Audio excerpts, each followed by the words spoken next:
હે માયરજ જાગ્રત જાબી મારા પ્રિય બચાવો. શાંત રહો ભક્તે, તમારી પ્રાર્થના સાંભળી લીધી છે. હે દેવીઓ, મારા પતિને જીવન આપો. જીવન પ્રાપ્ત થાઓ. જીવન. શ્રી ગણેશાય નમઃ. નમસ્કાર મિત્રો, આપણી ચેનલ દિવ્ય કથા ગુજરાતીમાં આપ સૌનું હાર્દિક સ્વાગત છે. મિત્રો, અષાઢ માસની અમાસ એટલે કે પવિત્ર દિવાસો. સૌભાગ્યવતી મહિલાઓ માટે આ દિવસ અત્યંત મહત્વનો છે. માન્યતા છે કે દિવાસાના દિવસથી પવિત્ર ચતુર્માસના વ્રત તહેવારનો સાચો પ્રારંભ થાય છે. કારણ કે દિવાસાથી લઈને દેવ દિવાળી સુધીના 100 દિવસો સુધી કોઈને કોઈ પવિત્ર પર્વ આવતા રહે છે. અને આજના દિવસનું વ્રત તે તમામ 100 દિવસના પુણ્યનું ફળ આપે છે. પરણેલી બહેનો આ વ્રત પોતાના અખંડ સૌભાગ્ય, અખંડ આયુષ્ય, ઘરની સુખ સમૃદ્ધિ અને સંતાન સુખની પ્રાપ્તિ માટે કરે છે. આજના દિવસે સવારે વહેલા ઉઠી સ્નાન આદિથી પરવરીને વ્રતધારી બહેનો માં એવ્રત જેવ્રત અને જયા વિજયા દેવીની વિવિધવદ પૂજા અર્ચના કરે છે. સાથે જ આજથી જ પવિત્ર દશામાના 10 દિવસના વ્રતનો પ્રારંભ પણ થાય છે. આવો આજના આ પવિત્ર અને પાવન પ્રસંગે આપણે દિવાસાના વ્રતની પવિત્ર અને મહાવંતી કથા સાંભળીએ. જો તમને આ વિડીયો પસંદ આવે તો લાઈક અને શેર કરજો. અને આવી જ અવનવી ધાર્મિક કથાઓ માટે અમારી ચેનલ દિવ્ય કથા ગુજરાતીને સબસ્ક્રાઈબ કરવાનું ભૂલતા નહીં. ધન્યવાદ. ચાલો વિડીયોની શરૂઆતમાં જ જગતજનની એક સુંદર મંત્ર દ્વારા કરીએ. યા દેવી સર્વભૂતેષુ માતૃરૂપેણ સંસ્થિતા નમસ્તસ્યૈ નમસ્તસ્યૈ નમસ્તસ્યૈ નમો નમઃ. બોલો માં ભવાનીની જય. ઘણા સમય પહેલાંની વાત છે. એક નગરમાં એક બ્રાહ્મણ અને બ્રાહ્મણી રહેતા હતા. બ્રાહ્મણ ખૂબ જ જ્ઞાની અને ધર્મી હતા, જ્યારે બ્રાહ્મણી અત્યંત માયાળુ અને દયાળુ સ્વભાવના હતા. તેમની પાસે ધન, વૈભવ, સુખ, શાંતિ બધું જ હતું. પણ તેમના જીવનમાં એક મોટી ખોટ હતી. તેમના ત્યાં કોઈ સંતાન નહોતું. આ દુઃખ તેમને અંદરથી કોરી ખાતું. એક દિવસ સંતાનની આશામાં બ્રાહ્મણદેવ ભગવાન શિવને પ્રસન્ન કરવા માટે ઘોર તપ કરવાનો નિર્ણય કર્યો. તેઓ ઘરબાર અને સંસાર છોડીને એક ઘનઘોર જંગલમાં ચાલ્યા ગયા. જંગલમાં ચાલતા ચાલતા તેમને એક જૂનું જર્જરિત અને એકાંતમાં આવેલું શિવ મંદિર મળ્યું. મંદિરની દશા જોઈને બ્રાહ્મણે વિચાર્યું કે તપ કરવા માટે આ શાંત જગ્યા સૌથી ઉત્તમ છે. તેમણે સૌથી પહેલાં તો મંદિરની આસપાસની ગંદકી અને કચરો સાફ કર્યો અને પછી લિંગ સામે આસન જમાવીને ઓમ નમઃ શિવાયનો જાપ સાથે કઠોર તપસ્યા શરૂ કરી. સતત 6 દિવસ સુધી ભૂખ્યા તરસ્યા તડકા વરસાદમાં તપ કરવા છતાં ભોળાનાથ પ્રસન્ન ના થયા. પરંતુ 7મા દિવસે ત્યાંથી એક પારધી પસાર થયો. તેમણે શિવલિંગ સામે જોયું અને જય ભોલેનાથ બોલીને પોતાની સાથે લાવેલા એક બકરાનું લિંગ સામે બલિદાન ચડાવી દીધું. આ જોઈને આશ્ચર્ય વચ્ચે ભગવાન શિવ તુરંત લિંગમાંથી પ્રગટ થયા અને પારધીને 7 દીકરાઓનું વરદાન આપીને તેઓ અંતર્ધ્યાન થઈ ગયા. આ જોઈને બ્રાહ્મણદેવને ખૂબ જ ગુસ્સો અને નવાઈ લાગી. તેમને થયું કે હું 6 દિવસથી નિસ્વાર્થ ભાવે સાચા હૃદયથી પ્રભુની સેવા કરું છું, છતાં પ્રભુ પ્રસન્ન ન થયા અને આ પારધીએ નિર્દોષ પ્રાણીની હત્યા કરી તો તરત જ પ્રગટ થઈને 7 દીકરાઓનું વરદાન આપી દીધું.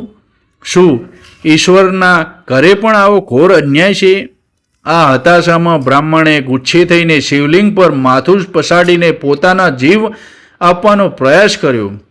તે ક્ષણે ભોળાનાથ ફરીથી પ્રગટ થયા અને બ્રાહ્મણને રોક્યા.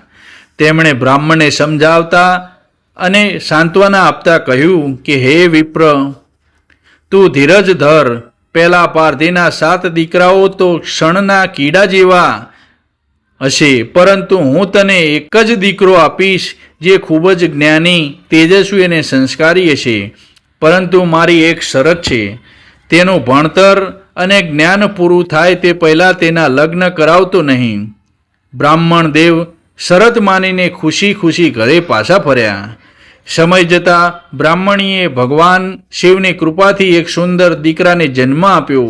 આખું ઘર ખુશીઓથી ભરાઈ ગયું.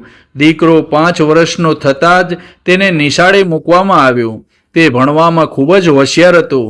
જ્યારે તે 12 વર્ષનો થયો ત્યારે ગામમાંથી તેના માટે સગપણના માગા આવવા લાગ્યા.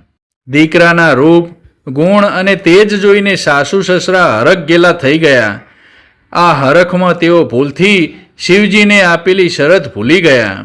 દીકરાનો અભ્યાસ અધૂરો હોવા છતાં તેમણે એક સુંદર અને સંસ્કારી કન્યા જોઈને તેના લગ્ન લીધા. ધૂમધામથી લગ્ન પતાવીને જ્યારે જાન વહુને લઈને પાછી ફરી રહી હતી ત્યારે અચાનક હવામાન બદલાયું. આકાશમાં કાળા ડિબંગ વાદળો છવાઈ ગયા. વીજળીના કડાકા ભડાકા થવા લાગ્યા અને મુશળધાર વરસાદ તૂટી પડ્યો. રસ્તો ખરાબ હોવાને કારણે આખી જાન એક ઘટાદાર અને મોટા વૃક્ષ નીચે રોકાઈ ગઈ. ત્યાં જ વરરાજાને પગે કંઈક કરડ્યું અને તેઓ ભયંકર ચીસ પાડીને ધરતી પર ઢળી પડ્યા. જોત જોતામાં વાતાવરણ ગંભીર બની ગયું. વરરાજાનું આખું શરીર ઝેરથી લીલું થઈ ગયું. વીજળીના ચમકારે જાનૈયાઓએ એક કાળોતરો નાગ સડસડાટ દૂર જતો જોયો. થોડી જ વારમાં વરરાજાના પ્રાણ પંખેરું ઉડી ગયા. જાનમાં માતમ છવાઈ ગયો. બ્રાહ્મણી હૈયાફાટ રુદન કરવા લાગ્યા. રાત ગાઢ થઈ રહી હતી અને વરસાદ પણ ચાલુ હતો. બધાએ નક્કી કર્યું કે અત્યારે અંધારામાં જંગલમાં રોકાવું જોખમી છે. આપણે ઘરે જઈએ અને સવારે આવીને સબની વ્યવસ્થા કરીશું. પરંતુ દીકરાની વહુ નવવધુ એકની બે ન થઈ. તે તો પોતાના પતિને સબ પાસે બેસી રહી. તેને ડર હતો કે કોઈ જંગલી જાનવર તેના પતિના શરીરને ઉપાડી જશે. સૌ ચાલ્યા ગયા. પછી તે બહાદુર વહુએ પતિના શબને પોતાને ખોળામાં લીધું અને વરસતા વરસાદમાં પતિની રખેવાળી કરવા લાગી. પછી તેને લાગ્યું કે અહીં ખુલ્લામાં રહેવું જોખમી છે, એટલે તેણે પતિના શબને ખભા ઉપર ઉપાડ્યું અને પડતી આખડતી ચાલવા લાગી. વીજળીના ચમકારે તેને નજીકના એક જૂના શિવ મંદિરે જઈને ત્યાં જ ગઈ અને અંદરથી દરવાજો બંધ કરી લીધો. મધરાત થતાં જ મંદિરમાં દેવીઓનું આગમન થયું. સૌ પ્રથમ માં એવ્રત આવ્યા. દરવાજો બંધ જોઈને તેમણે પૂછ્યું, મારા મંદિરમાં કોણ છે? ભૂત છે કે પ્રેત? ધ્રુજતા હાથે વહુએ દરવાજો ખોલ્યો અને માતાજીના પગે પડી પોતાની દુઃખની કથા સંભળાવી. માં એવ્રતે કહ્યું, જો તું મારું કહ્યું માનીશ તો હું તારા પતિને જીવતો કરીશ. વહુએ હા કહી અને સબ એક પડખું ફેરવ્યું. ત્યારબાદ માં જીવ્રત આવ્યા. તેમણે પણ એ જ શરત મૂકી. વહુએ સંમતિ આપી અને સબે બીજું પડખું ફેરવ્યું. પછી માં જયા આવ્યા અને સબમાં શ્વાસ ચાલવા લાગ્યો. છેલ્લે માં વિજયા આવ્યા. તેમણે પણ વહુ પાસે વચન લીધું અને મૃતદેહ પર પવિત્ર જળ છાંટ્યું. ત્યાં જોત જોતામાં વરરાજા આળસ મરડીને ઊંઘમાંથી જાગ્યા હોય તેમ બેઠા થઈ ગયા. વહુ તો પોતાના પતિને સજીવન થયેલા જોઈને હરખઘેલી બની ગઈ. પતિ પત્નીએ મંદિરમાં પગે લાગ્યા અને સવારે ગોવાળો દ્વારા ગામમાં સમાચાર પહોંચાડ્યા. બ્રાહ્મણી તો પોતાના દીકરાને જીવતો જાણીને ફૂલ્યા ન સમાયા. આખું ગામ આ ચમત્કાર જોઈને આશ્ચર્યચકિત થઈ ગયું. સમય પસાર થવા લાગ્યો. થોડા વર્ષોમાં વહુએ એક સુંદર દીકરાને જન્મ આપ્યો, પરંતુ તેને માતાજીઓને આપેલું વચન યાદ હતું. મધરાત થઈ અને માં એવ્રત આવ્યા અને શરત મુજબ વહુ પાસેથી દીકરાને માગી લીધો. વહુએ મોંઘા મોઢે પોતાના દીકરો માને સોંપી દીધો. સવારે ઘોડિયામાં દીકરો ન મળતા આખું ગામ આશ્ચર્યમાં મુકાઈ ગયું, પરંતુ વહુ મૌન રહી ગઈ. બીજી વાર વહુને મહિના રહ્યા અને તેમણે બીજા દીકરાને જન્મ આપ્યો. આ વખતે માં જીવ્રત આવ્યા અને દીકરાને લઈ ગયા. આ જ રીતે ત્રીજી વાર પણ માં જયા આવ્યા અને દીકરાને લઈ ગયા. હવે સાસુમાને લાગ્યું કે વહુ કોઈ ચૂડેલ છે અને તે જ આ છોકરાઓને ખાઈ જાય છે. ચોથી વાર જ્યારે વહુએ દીકરાને જન્મ આપ્યો ત્યારે ડોશીમાએ રાજાને ફરિયાદ કરી. રાજા પોતે ખડગ લઈને આખી રાત ચોકી કરવા બેઠા. મધરાત થતાં માં વિજયા આવ્યા અને રાજાને ઘોર નિંદ્રામાં સુવડાવી દીધા અને દીકરાને લઈ ગયા. સવારે દીકરો ન મળતા રાજા પણ નવાઈ પામ્યા. સાસુમાનો ત્રાસ વહુ પર વધવા લાગ્યો. તે વહુને નોકરાણીની જેમ રાખવા લાગ્યા, પરંતુ વહુ મૂંગા મોઢે બધું સહન કરતી રહી. છેલ્લે 5મી વાર વહુને ગર્ભ રહ્યો અને તેણે એક દીકરીને જન્મ આપ્યો. આ વખતે સાસુમાએ કોઈ ચોકી ન કરી. સવારે દીકરી ઘોડિયામાં રમતી હતી. વહુને માં દિવાસા એટલે કે અમાસનું વ્રત પૂર્ણ થયું હતું. વહુએ સાસુમાને પૂછ્યું, બા, મારે આજના દિવસે 4 ગોરાણીઓને જમાડવી છે. સાસુમા તો ગુસ્સે થઈ ગયા અને બોલ્યા, દીકરીને જીવતી રાખીને શું કરવું છે? 4 દીકરા ખાઈ ગઈ, હવે મને કોઈ પૂછીશ નહીં. વહુ તો સવારે નાહી ધોઈને મંદિરમાં ગઈ. તેણે 4 દેવીઓ માં એવ્રત, જેવ્રત, જયા અને વિજયાને કંકુ ચોખાના ચાંદલા કર્યા અને આજીજી કરી, હે માતાજી, મારી આ દીકરીની રક્ષા કરજો. વહુ ઘરે આવી ને રસોઈ કરવા બેઠી. સાંજ પડતા જ 4 માતાજી જમવા પધાર્યા. 4 દેવીઓ રસોડામાં જમવા બેઠા હતા. તે સમયે વહુને નાનકડી દીકરી રડવા લાગી. માતાજીએ પૂછ્યું, દીકરી કેમ રડે છે? વહુએ પહેલેથી જ દીકરીને શીખવાડ્યું હતું કે આ રીતે બોલજે.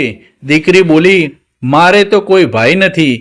તારે માતાજીએ હસીને બોલ્યા, અરે દીકરી, તારે તો 4 ભાઈ છે. જો આ રહ્યા.